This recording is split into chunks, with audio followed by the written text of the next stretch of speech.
लातूर जिल्ह्यात वादळी वाऱ्यासह अवकाळी गारांचा पाऊस, गहू ज्वारी पिकांसह फळबागांचे मोठे नुकसान। लातूर जिल्ह्यातील रेणापूर तालुक्यासह जिल्हाभरातील अनेक भागात वादळी वाऱ्यांसह अवकाळी पाऊस पडला आहे। 23 फेब्रुवारी सोमवारी रोजी सायंकाळी 4 वाजताच्या दरम्यान रेणापूर तालुक्यात तर वादळी वाऱ्यांसह गारांचा पाऊस पडला आहे। त्यामुळे गहू, ज्वारी, टरबूज, द्राक्ष, आंबा यासह अन्य फळबागांचे मोठे नुकसान झाले आहे।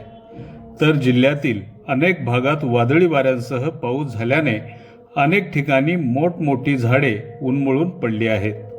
वादळी वाऱ्यामुळे ज्वारी आणि गव्हाचे पिकं चक्क जमिनीवर आडवी झाले आहेत। अचानक आलेल्या या वादळी वाऱ्यासह अवकाळी गारांच्या पावसाच्या संकटामुळे शेतकरी आता हतबल झाला आहे।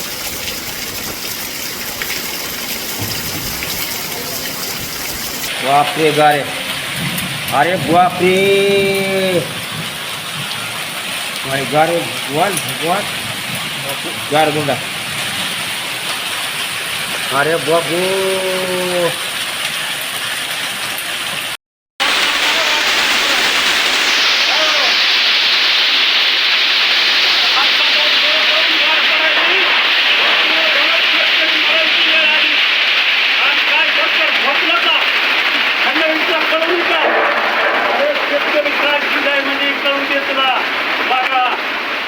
सगळे मंत्री मरून सुद्धा उठत नाही।